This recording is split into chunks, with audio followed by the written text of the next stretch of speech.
नमस्कार दोस्तों आज मैं बात करूंगा रिया चक्रवर्ती के बारे में और इसके अलावा दो बड़ी खबरों के बारे में। जैसा कि आप सबको पता चल चुका होगा कि रिया चक्रवर्ती को कल जो है बेल मिल चुकी है। बेल क्यों मिली वो कारण भी मैं आपको बताऊंगा, लेकिन पहले मैं बात करता हूं कि बेल की जो शर्तें थी, बेल किस शर्तों पर जो है रिया चक्रवर्ती को मिली है। पहली जो शर्त थी वो रिया को ये शर्त थी कि उसे जो है अपना पासपोर्ट जमा कराना होगा और बेल के लिए 1 लाख का मुचलका उसको भरना होगा। मुचलका जो है वो एक कानूनी बॉन्ड होता है और उसे जो कि आरोपी को कोर्ट में जमा करना होता है। जितना अमाउंट बोला जाता है उतने अमाउंट का बॉन्ड जो है कोर्ट में जमा करना होता है। तो यहाँ पर जो है 1 लाख रुपए का मुचलका भरना होगा रिया चक्रवर्ती को। इसके अलावा एक अहम शर्त जो है ये भी है कि रिया को जो अगले 10 दिनों तक रोज़ पुलिस स्टेशन में, पुलिस थाने में जो है हाजिरी लगानी होगी।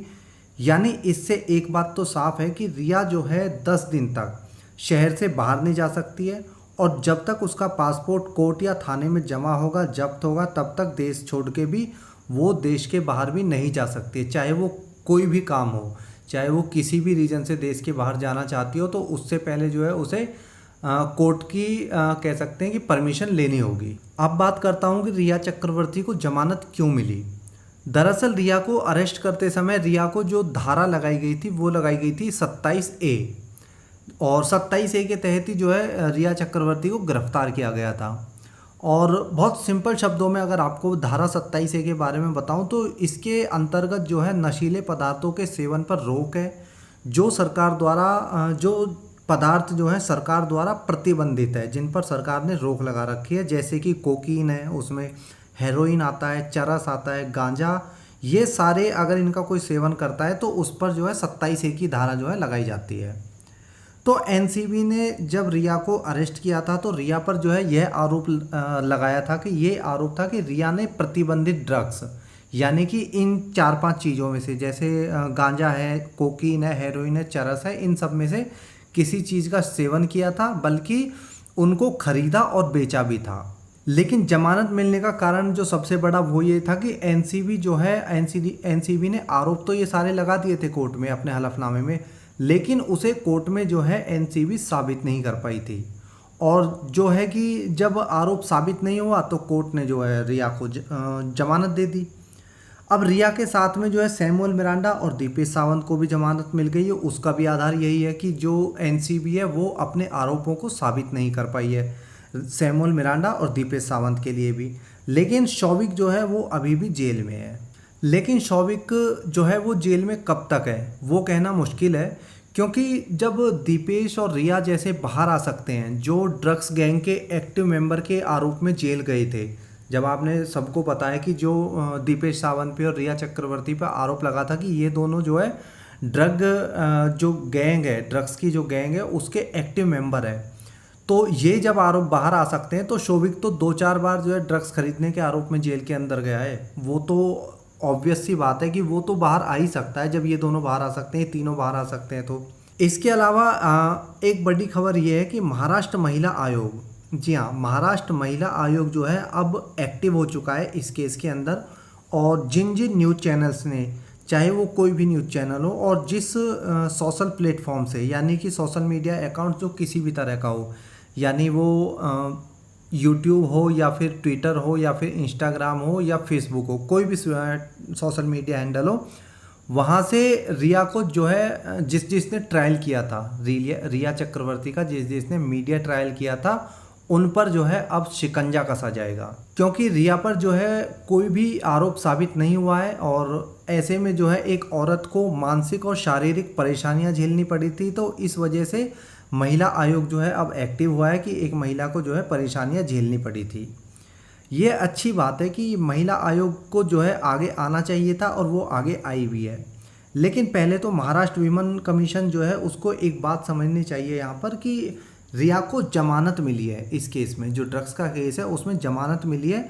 ये बाइज्जत बरी नहीं हुई है। इसको जो है बिल्कुल जो केस ख़त्म नहीं हुआ है, वो केस अभी भी चल रहा है, तो इसको जो बरी नहीं है, जमानत हुई है, तो उसे निर्दोष मानकर आरोप लगाने वालों पर कार्रवाई की जाए। वो किस लेवल पर कार्रवाई की जाएगी, यहाँ पर एक सबसे बड़ी बात आती है कि ठीक है, उसका मीडिया ट्रायल हुआ था, मीडिया ट्रायल क्यों किया गया इस बात का ज़रूर आवाज़ उठानी चाहिए, लेकिन वो आवाज़ तब उठानी चाहिए जब वो निर्दोष बरी साबित हो जाए। इसके अलावा अगर बात की जाए महिला आयोग की, तो महिला आयोग ऑफ महाराष्ट्र जो कि तब कहाँ था जब एक लड़की को जो है हरामजादी जैसे जो है गाली दी जाती है, पूरे महाराष्ट्र में उसके पुतले जलाए जाते हैं, उसके घर और दफ्तर को जो है इलीगल तरीके से तोड़ा जाता है।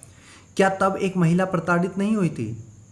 या महिला आयोग को महाराष्ट्र और दूसरे प्रदेश की जो महिलाओं में फ़र्क करना होता है? और वैसे देखा जाए तो महाराष्ट्र की मूल निवासी तो कंगना नहीं है, तो फिर रिया चक्रवर्ती भी नहीं है महाराष्ट्र की मूल निवासी, तो जो उसके अधिकारों की महिला आयोग को ज़्यादा चिंता हो रही है और कंगना के अधिकारों की जो है बिल्कुल चिंता नहीं हो रही है। क्या बाकी विभागों की तरह महाराष्ट्र महिला आयोग भी अब कठपुतली के रूप में काम करेगा? उससे तो जो है इन चीज़ों से तो जो है साफ यही जाहिर हो रहा है। वैसे देखा जाए तो महिला आयोग जो है ये काम कर सकता है, क्योंकि आज के समय में सबसे बड़ा पैसा और सत्ता होती है जो किसी से भी, किसी भी विभाग से, किसी भी इंसान से कुछ भी करा सकती है। इसके बाद मुझे एक और ख़बर पर जो है बात करनी है, और कि लोग जो है कह रहे हैं कि रिया को जो है जेल से इसलिए छुड़ाया गया ताकि उसे सीधे 302 के आरोप में गिरफ्तार किया जा सके। मैं अपना एनालिसिस बताऊं तो कुछ नहीं होने वाला है, और हाल फिलहाल तो ऐसा कुछ नहीं होने वाला है। और उसका कारण जो है वो मुझे जो दिखता है उसका कारण ये है कि सीबीआई जो है दूसरे फेज़ की इन्वेस्टिगेशन शुरू करने वाली है। हालांकि इस चीज़ को जो है बहुत सारे जो यूट्यूबर्स भी और बहुत सारे सोशल मीडिया पे लोग जो है कह रहे हैं कि ये प्लस पॉइंट है, लेकिन मैं इसे प्लस पॉइंट नहीं मानता हूँ। उसका कारण मैं आपको आगे बताऊँगा।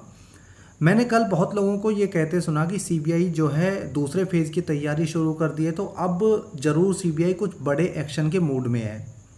लेकिन ऐसा कुछ नहीं होने वाला है, क्योंकि आप खुद सोचिए कि जब सीबीआई को पहले राउंड की इन्वेस्टिगेशन में भी उसके जो है हाथ खाली थे, तो दूसरे राउंड की इन्वेस्टिगेशन में उसे कुछ मिलेगा, इस बात का क्या सबूत है या इस बात की जो है क्या गारंटी है?